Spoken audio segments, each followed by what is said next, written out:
सब्जी मिला है बच्चों?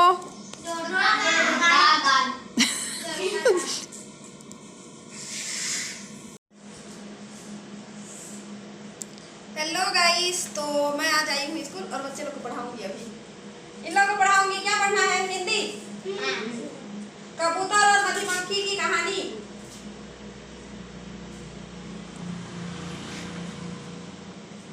क्या सीखने को मिलेगा बताना सब ना। इससे किसी नदी के किनारे में एक पेड़ था। पेड़ पर मधुमक्खियों का छत्ता था। छत्ते पे बहुत सी मक्खियां रहती थी। उनमें एक रानी मक्खी थी। रानी मक्खी भी थी। एक दिन की बात है, रानी मक्खी छत से बाहर निकलते ही नदी में गिर गई। उसने पानी से निकलने का बहुत प्रयत्न किया पर वह निकल ना सकी। वह नदी की धारा में बहने लगी। नदी के किनारे एक कबूतर पानी पी रहा था। उसे मधुमक्खी पर बहुत दया आई। वह उसे बचाने की बात सोचने लगा।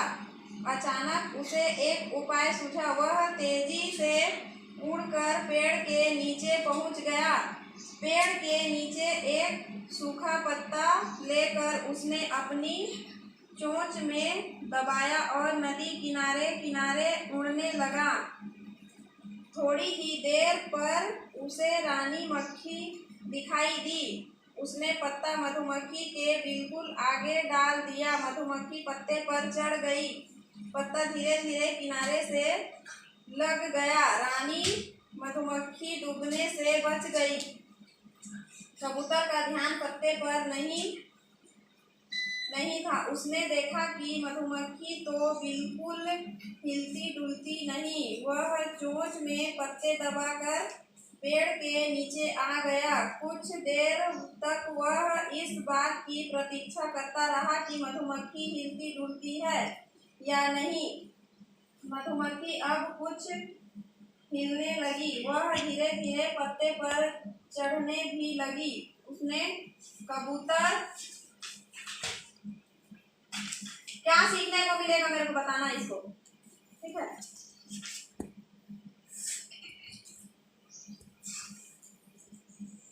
उसने कबूतर की ओर देखा। कबूतर को विश्वास हो गया कि अब मधुमक्खी बच जाएगी। रानी मधुमक्खी धीरे धीरे उड़कर अपने छत्ते में चली गई। रानी मधुमक्खी के छत्ते में ना होने से सभी मधुमक्खियां परेशान थी। उसको छत्ते में आया देखकर सभी को बड़ी प्रसन्नता हुई। मतलब जैसे तुम लोग कोई चले जाते हो, कहीं नहीं रहते हो, तो आ जाने से अच्छा लगता है ना। जैसे कि कल 12 जने आए थे, आज 15 जने आए और 2 जन नहीं आए थे ना। 2 जन नहीं आए, 2 जन नहीं आए हैं, तो कल वो लोग आ जाएंगे तो तुम लोग अच्छा लगेगा। वैसे ही कुछ दिन के बाद एक शिकारी उधर आया। वह नदी के किनारे घूम घूम कर चिड़ियों का शिकार करने लगा। उसके भय से सभी पक्षी इधर उधर छिपने लगी।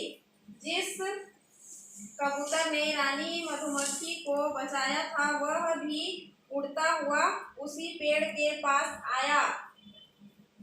डर के मारे वह पेड़ के पत्तों में छिप गया। रानी मधुमक्खी ने उस कबूतर को देखा तो तुरंत मधुमक्खियों से कहा, हमें किसी भी तरह उस कबूतर की रक्षा करनी चाहिए। वो क्यों बोला उसका रक्षा करना चाहिए?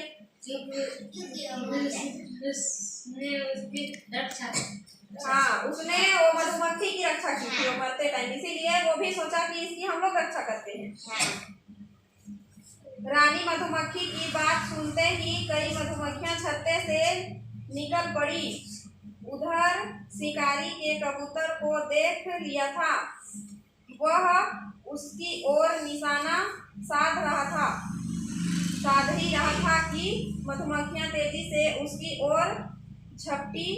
उन्होंने कई जगह शिकारी को काट खाया। शिकारी घबरा गया। उसका निशाना चूक गया। कबूतर के तीर की सनसनाहट सुनी। उसने भय के मारे अपनी आंखें बंद कर ली। थोड़ी देर बाद उसने अपनी आंखें खोली तो देखा शिकारी अपना सिर पकड़ कर बैठा है।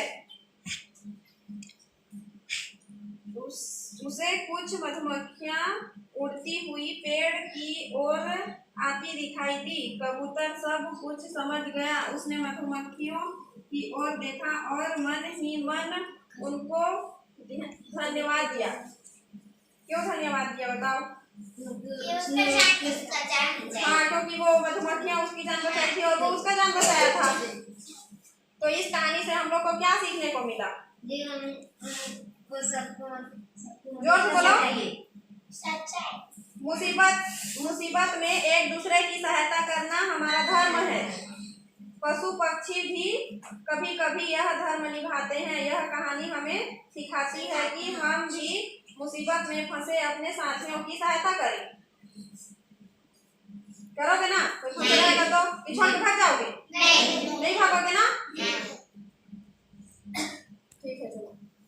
पढ़ के खाना खा रहे हैं इधर।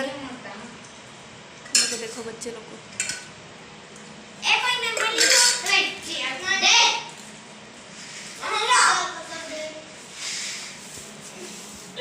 तो चलिए बच्चे लोग के साथ मस्ती चलता रहेगा। लोगों देखो इधर भूत बन रहे हैं। कौन कौन भूत बन रहा है बताओ? किसका फोटो खींचना था? ये भूत बन रही थी। किधर है? बाय बाय, मैं जा रही हूँ।